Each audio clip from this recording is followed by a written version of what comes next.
अस्सलाम वालेकुम dear students, कैसे हैं आप सब। उम्मीद करता हूं कि आप सब खैर आफियत से होंगे। तो आज के लेक्चर में हम डिस्कस करेंगे इन्वोल्यूट एंड एवोल्यूट। कहता है C and C one be two curves, दो कर्व्स हैं। अच्छा, मैं पहले सिंपल अल्फाज में बता दूं, ये एक कर्व सी है और ये हमारे पास एक सी वन कर्व है।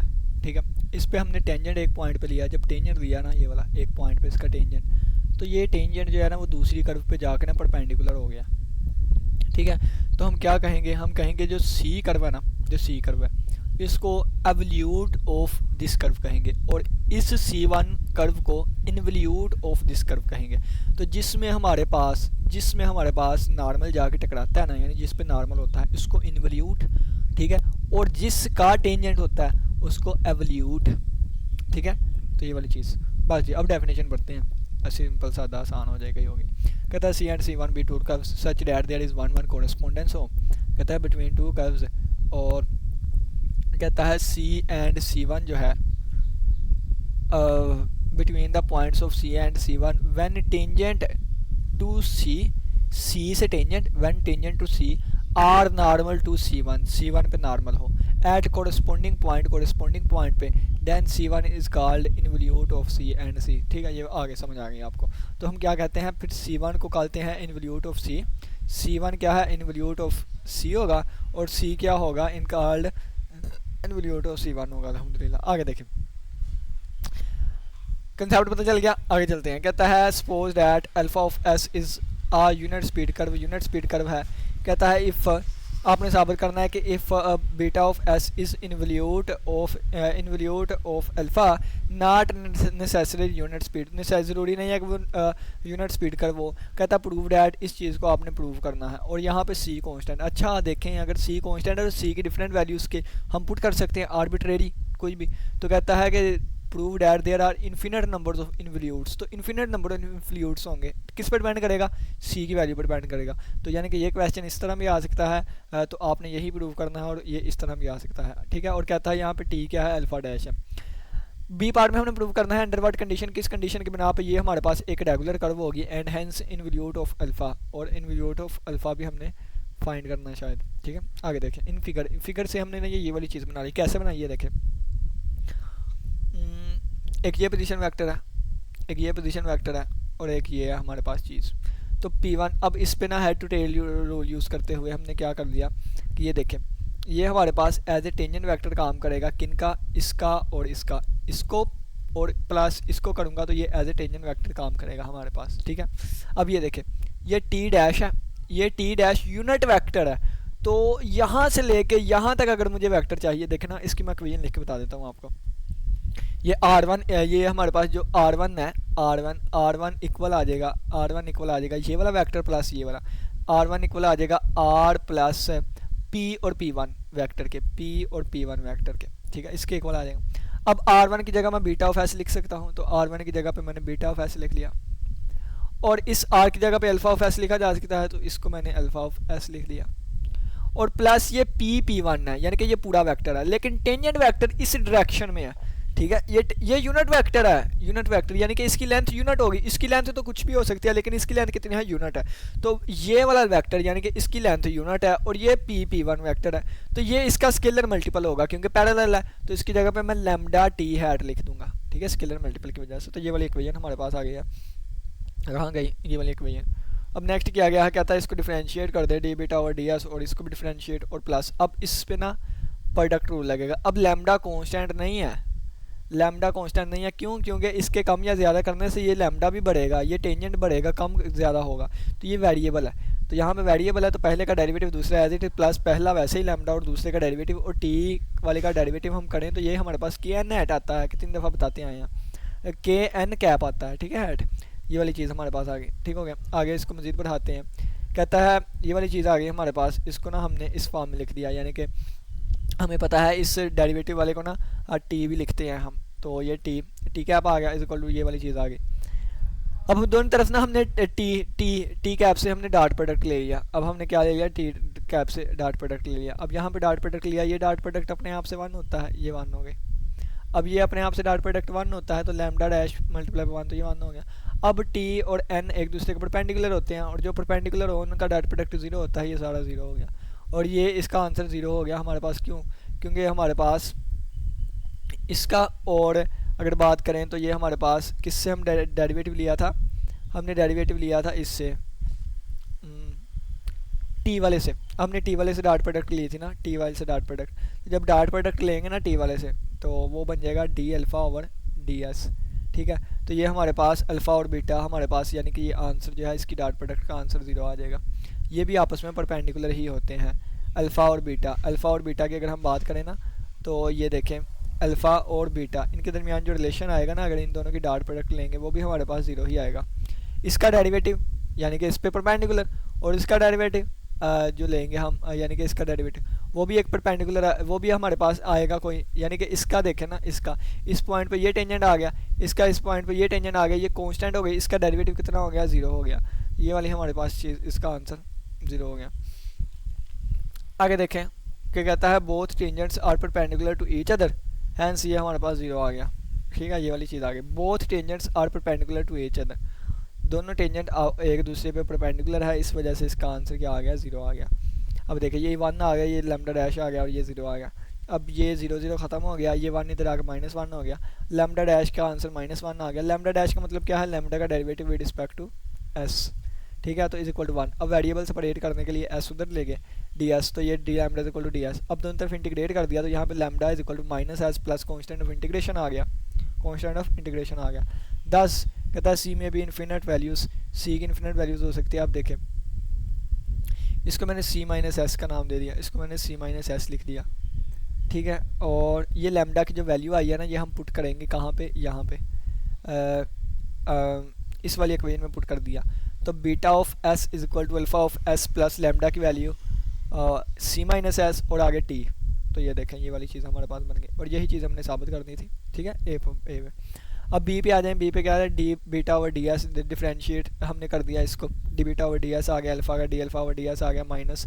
यहाँ पे अगर हम देखें तो यहाँ पे अगर हम देखें तो इसका अब हम डेरिवेटिव लेने लगे हैं। तो पहला फंक्शन जो है उसका डेरिवेटिव लूँगा, सी 0 है तो 0 हो गया, ये सी जो है कॉन्स्टेंट है, इसका डेरिवेटिव 0 है, इसका -1 तो -1 मल्टीप्लाई बाई टी हो गया, ये पहले का डेरिवेटिव दूसरा एज इट, और प्लस पहला वैसे ही दूसरे का डेरिवेटिव, टी वाले का डेरिवेटिव आपको पता है कि के एन हैट होता है। ये वाली चीज़ आ गई। अब यहाँ पे क्या कहता है कि अगर कैपा नॉट इक्वल टू 0 हो, यानी कि ये वाली चीज़ अगर नॉट इक्वल टू 0 हो, ये वाली चीज़, ठीक है, तो यहाँ पे ये चीज़ नॉट इक्वल टू 0 है, तो इसका मतलब ये D beta over D S भी नॉट इक्वल टू 0 आएगा। ठीक है, डी बीटा ओवर, यानी कि ये कम से कम ये वाली चीज़ तो हमारे पास फिर बच ही जाएगी ना, नॉट इक्वल टू 0 होगी। सी भी 0 हो भी जाए तो फिर भी ये नॉट इक्वल टू 0 ही रहेगा, क्योंकि कैपा हमने नॉट इक्वल टू 0 कह दिया, तो कहता है इसका आंसर फिर नॉट इक्वल टू 0 आएगा। तो for beta to be a regular करो। अब ये देखें, हाँ ये नॉट इक्वल टू 0 कहता है, ये नॉट इक्वल टू 0 कब आता है, जब हमारे पास रेगुलर कर्व हो। For beta to be regular curve kappa not equal to 0 होगा। For beta to be involute alpha is not a straight line, तो अल्फा हमारे पास एक स्ट्रेट लाइन नहीं होगा। क्यों? क्योंकि अगर अल्फा एक स्ट्रेट लाइन हो गया तो हमारे पास बी, हमारे पास डी बीटा और डी एस का आंसर 0 आ जाएगा, क्योंकि अगर हमारे पास एक स्ट्रेट लाइन हो तो उस पर डेरिवेटिव लें तो हमारे पास वो 0 आ जाता है। ठीक है, तो ये हमारे पास आ गया। जब स्ट्रेट लाइन हो तो उस वक्त कैपा भी हमारे पास 0 होता है। और चलें जी आगे बढ़ते हैं। मजीद कहता है कि alpha of S be unit speed curve with Frenet seeded operators and let B be evolute of alpha prove करना है। ये वाली चीज़ों को हमने प्रूव करना है। तो सबसे पहले देखें पहला पार्ट क्या, ये डायग्राम उसने बनाने शक्ल बना ली है, तो ये इसी तरह अब ये इक्वेशन लिख दी जो कि मैंने आपको लिख के दिखाई थी, फिर बाद में मैंने इसकी जगह पे ना यानी कि लैम्डा टी इस तरह कर लिया था। ठीक है, अच्छा हाँ, ये वाला जो आपको यहाँ पे लिंक था ये मैं आपको बता देता हूँ, ये कैसे 0 आया था। ये वाली चीज़ दोबारा समझ लें, ये वाली चीज़ दोबारा समझ लें, ये वाली चीज़ दोबारा समझ लें, ये वाली चीज़, इसका आंसर 0 लिख दिया था, तो आंसर मैं सही तरीके से नहीं था उस वक्त कर पाया। तो इसका टेंजेंट ये है, इसका टेंजेंट ये है, और इस वाले का टेंजेंट, इस कर्व का टेंजेंट ये है। तो ये दोनों टेंजेंट्स क्या है, आपस में परपेंडिकुलर है। ये देखें 90 का एंगल बना रहे हैं। कलर चेंज करके बताता हूँ, ये टेंजेंट, इसका टेंजेंट ये है इस कर्व का, और इस कर्व का टेंजेंट ये है, तो दोनों टेंजेंट आपस में क्या है, परपेंडिकुलर है। तो इस वजह से आंसर हमारे पास 0 आया था। ठीक हो गया। कहता है पी और ये वाला वेक्टर जो है पी और P1 ये परपेंडिकुलर होगा इस वाले टी के। ठीक है, इस perpendicular to, so it lies in the normal plane, so ये हमारे पास नॉर्मल प्लेन पे लाई करेगा। और ये लिखा गया है कि पी और P1 वेक्टर जो है ये हमारे पास लैम्डा एन हैट और प्लस म्यू बी हैट हमारे पास आ जाएगा। कहता है यहाँ से फिर ये वाली चीज़ इधर आकर माइनस हो गई और इसकी जगह पे हमने ये वाली इसकी वैल्यू पुट कर दी तो ये वाली चीज़ बन गई है। यानी कि ये इधर आकर माइनस हो गई तो ये लेफ्ट हैंड साइड राइट पे सिर्फ और सिर्फ ये बचा और इसकी जगह पे ये वाली हमने वैल्यू पुट कर दी तो ये वाली चीज़ आ गई। ठीक हो गया।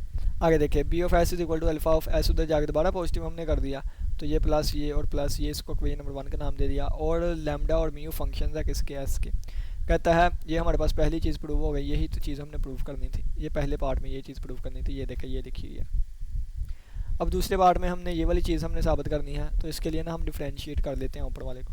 तो हमने 1 को डिफ्रेंशिएट किया, जब डिफ्रेंशिएट कर लिया इसको तो इसका डेरिवेटिव T1 वो आ गया T1 कैप, ठीक है, T1 हैट, और ये इसका डेरिवेटिव T हैट आ गया। अब इसका डेरिवेटिव क्या आएगा, लैम्डा का डेरिवेटिव n वैसे ही प्लस लैम्डा वैसे ही, n वाले का डेरिवेटिव इसके इक्वल होता है फॉर्मेट-सीडेड थ्योरम के जरिए। और इसमें पहले का डेरिवेटिव दूसरा वैसे ही और प्लस पहला वैसे ही, इसका डेरिवेटिव क्या होता है फॉर्मेट-सीडेड जो थ्योरम था ना उसका तीसरा पार्ट ये था कि बी हैट का अगर डेरिवेटिव लेना तो ये माइनस tan हैट होता है। कहता है T1 lies in the normal plane, यानी कि ये वाला नॉर्मल प्लेन पे लाया करता था, यानी कि ये चीज़ नॉर्मल प्लेन पे, ठीक है। तो lies on the normal plane पे लाया करने की वजह से सो ये वाली चीज़ इसके इक्वल होगी, ठीक है। तो T1 हमारे पास आ गया lambda n hat plus mu B naught next आगे देखिए कहता है 10, ये हमारे पास लैम्डा n हैट और प्लस म्यू बी नाट किसके इक्वल है, T1 वाले के। तो T1 किसके इक्वल है, T1 इस सारे के इक्वल है, ठीक है ना। ये वाली चीज़ वैसे की वैसे मैंने यहाँ पे लिख दी और ये T1 जो था ये T1 की वैल्यू ये लिखी हुई है। तो इसको सिंप्लीफाई करके ना जो जो कॉमन आता है, यानी कि ये देखें इसमें से और इसमें से T हैट कॉमन आएगा तो 1 माइनस लैम्डा के बच जाएगा और प्लस लैम्डा, और इन दोनों में से इसमें से और इसमें से n हैट कॉमन आया तो लैम्डा डैश माइनस म्यू टा बच जाएगा और प्लस कौन सी चीज़ रह गई, ये वाली चीज़ रह गई और ये वाली चीज़ रह गई। तो इसमें से बी हैट कॉमन आया तो यहाँ से क्या बचेगा, म्यू नाट और प्लस लैम्डा टा, ये वाली चीज़, ठीक हो गया। और यहाँ पे क्या कहता है देखें कंपोनेंट वाइज अगर हम कंपेयर करें तो ये यहाँ पे टी हैट है, यहाँ पे एन हैट है, यहाँ पे बी हैट है, तो दूसरी तरफ कुछ भी नहीं है। कंपोनेंट से कंपेयर किया तो इसका आंसर भी 0 के इक्वल, लीनियरली इंडिपेंडेंट है वैसे भी तो इनका आंसर 0 के इक्वल, 0 के इक्वल नहीं, इसका आंसर तो 0 के इक्वल आ गया। इस एन हैट वाले कंपोनेंट के साथ ये लैम्डा लिखा हुआ है तो इसका आंसर लैम्डा के इक्वल। अब बी हैट वाले इसके साथ ये वाला लिखा हुआ है, यहाँ बी हैट के साथ वाला ये इसके इक्वल आ गया। इसको सोल्व किया तो लैम्डा इक्वल 1 और के आ गया और इसका वैल्यू देखें तो ये लैम्डा इधर आगे डिवाइड हो गया, ये म्यू इधर आगे डिवाइड हो गया, इसका आंसर भी 1 इसका आंसर भी 1, तो 1 के इक्वल होता है, यानी कि ये दोनों आपस में क्या आ गए, इक्वल आ गए। तो यही चीज़ हमने साबित करनी थी, और बल्कि ये नहीं साबित करनी थी, आगे इसको हम सोल्व भी कर सकते हैं, बल्कि यही थी। ये देखें ऊपर ये एक लैम्डा इक्वल 1 और के साबित करना था और एक ये वाली चीज़ हमने साबित करनी थी, ये हमारा साबित हो गया। नेक्स्ट हमने प्रूव करना है कि ये वाली चीज़ इसके इक्वल है। तो चले आइए इसका अगेन डिफ्रेंशिएट, इसको ना हमने क्या किया कि ये जो हमारे पास म्यू था इसको इससे मल्टीप्लाई करवा दिया, लैम्डा को इधर इससे मल्टीप्लाई करवा दिया। ये चीज़ें ना मैंने सिर्फ समझानी है, याद रखना आप लोग की अपनी मर्ज़ी, आप लोगों का अपना काम है, ठीक है। तो ये इस तरह मल्टीप्लाई हमने कर दिया और यहाँ से अगर हम देखें तो क्या कॉमन आता है, लैम्डा कॉमन आता है। यहाँ से ना नहीं, ये लैम्डा म्यू आ गया माइनस ये वाली चीज़ उठा के हम इधर ले आए और ये वाली चीज़ उठा के उधर ले गए। जब ये चीज़ उठा के उधर ले गए तो यहाँ से हमने टा कॉमन ले लिया, बाकी क्या बचा lambda square plus mu square. यहाँ से टा की वैल्यू निकालनी हो तो इसको हम उधर जाके डिवाइड कर देंगे तो ये हमारे पास टा की वैल्यू आ जाएगी, ठीक है। और यही चीज़ हमने प्रूव करनी थी, यही चीज़ प्रूव करनी थी। अब ये वाली चीज़ ना अब तीसरा प्रूव हो गया। अब ये वाली चीज़ एक डेरिवेटिव बनती है किसका, इस tan inverse rho over mu का, इसका डेरिवेटिव बनता है ये वाली चीज़, ठीक है। तो हमने इसको लिख दिया D over D S tan inverse rho over mu. कैसे बना ये मैं आपको थोड़ा सा बता देता हूँ। ऊपर देखें तो हमारे पास कोशेंट रूल तरह की कोई चीज़ बनती है, यानी कि पहले का डेरिवेटिव दूसरा एज इट इज माइनस पहला वैसे ही दूसरे का डेरिवेटिव ये वाली चीज़। और बटे में देखें तो बटे में तो स्केयर होना चाहिए था, लेकिन हमने पता है कि इसका जब मैं स्केयर लूँगा तो उससे कैंसिल होगा, यानी कि ये वाली चीज़ इसका फार्मूला बनता है, ठीक है। थोड़ा सा दोनों तरफ इंटीग्रेट कर दूंगा तो यहाँ पे इंटीग्रेशन आ जाएगा डी एस के रिस्पेक्ट और यहाँ पे डेरिवेटिव खत्म हो जाएगा, ये वाली चीज़ आगे। अब ये tan यहाँ पे इन्वर्स है, उधर आगे tan बन जाएगा, ये रो ओवर म्यू आ जाएगा और यहाँ पे कांस्टेंट इंटीग्रेशन प्लस सी भी आना था, ठीक है। और ये देखें नेक्स्ट हमारे पास आ गया, दोनों तरफ इंटीग्रेट किया था ना तो यहाँ पे प्लस कांस्टेंट ऑफ इंटीग्रेशन आ जाएगा। एक तरफ कांस्टेंट ऑफ इंटीग्रेशन तो वो दूसरी तरफ जाके माइनस हो जाएगा, या आप कह लें कि दोनों तरफ हम जिस तरफ मर्जी कांस्टेंट ऑफ इंटीग्रेशन लगा लें, ये वाली चीज़ आ गया। अब tan बन गया ये, तो अब इसको उल्टाऊँगा तो ये कोट बन जाएगा और ये कोट बन गया हमारे पास। अब ई उधर जाकर मल्टीप्लाई हुआ तो ई यहाँ से ख़त्म हो गया, ई इसके साथ आ गया, तो हमारे पास साबित हो गया क्या कि म्यू इक्वल है ई कोट और ये इंटेग्रल ऑफ टा डी एस प्लस कॉन्स्टेंट, ठीक है। तो देन वन बिकम्स, तो जो इक्वेशन नंबर 1 थी हमारे पास वो क्या थी, B of S is equal to alpha of S plus E N unit vector, और यहाँ पे म्यू बी हैड था तो म्यू की जगह पे हमने वैल्यू पुट कर दिया सिर्फ, यहाँ पे म्यू बी हैड था तो म्यू की जगह पे सिर्फ और सिर्फ वैल्यू हमने पुट किया, तो हमारा ये भी साबित हो गया। अब कहता है पुट इज इक्वल टू, अगर इसको मैं फाई ऑफ एस पुट कर लूँ तो हमारे पास टा किसके इक्वल आ जाएगा, दोनों तरफ इनमें डेरिवेटिव ले लिया, दोनों तरफ हमने डेरिवेटिव ले लिया, और सी की वैल्यू ये हमने फिक्स की हुई है, तो डेरिवेटिव ले लिया तो ये वाली चीज़ बन गई। कहता है बी फिर हमारे पास ये वाली चीज़ बन जाएगी, यानी कि इसकी जगह पे फाई आ जाएगा प्लस सी की जगह पे ये पाई बाई 2 प्लस बी आ जाएगा, ये आगे देख लें। और इसको अगर हमने कोट को टेन करना हो तो ये अलाइड एंगल का कंसेप्ट यूज़ होगा, यानी कि ये प्लस एंगल ऐड हो रहा है ना, इसको कहते हैं रेफरेंस एंगल ऐड हो रहा है, तो ये फिर माइनस कर देगा, इसको टेन में ले आएगा, ठीक है। ये अलाइड एंगल कंसेप्ट, तो ये हमारे पास प्रूव हो गया। कितना रह गया है, बस ये थोड़ा सा ही रह गया, एक पेज ही है। कहता है लेट हमारे पास 4.44 है, कहता है let alpha of S be unit speed curve है, प्रूव करना है locus of centre of curvature of alpha is the unique involute of alpha lying in the plane alpha. यहाँ पे छोड़ देते हैं, कर लीजिएगा इसको, ठीक है। तो थोड़ा सा करवा ही देता हूँ, क्या कहता है, पहला ये साबित करना है, दूसरा क्या करना है, show that the curve is regular if kappa का डेरिवेटिव नॉट इक्वल टू 0। कहता है इक्वेशन ऑफ कैपा का डेरिवेटिव नहीं, कैपा डैश हमारे पास नॉट इक्वल टू 0। कहता है equation of locus of centre of curvature is, ये हमारे पास इक्वेशन है किसके लिए, सेंटर ऑफ कर्वेचर। और कहता है इक्वेशन ऑफ एवल्यूट इज, ये एवल्यूट की इक्वेशन ये है जो कि अभी हम प्रूव करके आए हैं। कहता है equation number 2 becomes 1 I locus of centre curvature, ये हमारे पास एवल्यूट 2 यानी कि ये वाली चीज़, और बिकम्स 1 बन जाएगी, यानी कि ये देखें ना, ये किसके इक्वल है, बीटा ऑफ एस के इक्वल है ना, तो इसकी जगह मैं बीटा ऑफ एस पुट कर दूंगा, क्या पुट कर दूंगा, बीटा ऑफ एस, ये इससे कैंसिल हो जाएंगे, और ये तो नॉट इक्वल टू 0, ये भी नॉट इक्वल टू 0, देन हमारे पास ये इक्वल टू 0, ये वाली चीज़ इक्वल टू, यानी कि ये कैसे बना, ये आपको बता दिया ना, यानी कि बीटा ऑफ एस आ जाएगा यहाँ पे, ये इससे कैंसिल हो गया इक्वल टू 0, तो दो नॉट इक्वल टू 0, ये नॉट इक्वल टू 0, देन ये इक्वल टू 0, ये इक्वल टू 0, और यहाँ पे क्या हुआ कि टेन का आंसर किस एंगल पे 0 आता है, या ये टेन इनवर्स उधर जाके टेन इनवर्स हो जाएगा और एन पाई आ जाएगा, टेन इनवर्स 0 एन पाई होता है। तो यहाँ से हमारे पास जब डिफ्रेंशिएट कर लेंगे तो ये कांस्टेंट है 0 हो गया, ये कांस्टेंट 0 हो गया, del phi over del S हमारे पास आ गया, और ये किसके इक्वल होता है, टा के इक्वल हो गया, ठीक है। ये हमारे पास टा इक्वल टू 0, क्यों टा के इक्वल होता है ये ऊपर मैं आपको बता के आया था, ऊपर ये रिजल्ट यूज़ हुआ था, ये देखें देन टा इज इक्वल टू, ठीक है, ये किसके इक्वल, टा के इक्वल। तो tau equal to 0, alpha of S plane curve हो गई, क्यों, जब टा 0 के इक्वल होता है, अल्फा ऑफ एस हमारे पास एक प्लेन कर्व होती है। कहता है then plane of B S and alpha of S is same, ठीक है, ये सेम हो जाएगा। और पॉइंट एट विच के वर्टेक्स एक ऐसा पॉइंट है जहाँ पे हमारे पास ये 0 होता है। तो नेक्स्ट हमारे पास नेक्स्ट आर्टिकल शुरू होगा, और फिर इसके बाद हमारे लेक्चर ख़त्म। इस चैप्टर के रिलेटेड उम्मीद करता हूँ कि आज के लेक्चर की समझ आई होगी। अपना बहुत सा ख्याल रखिएगा, अल्लाह हाफिज़, अल्लाह निगहबान।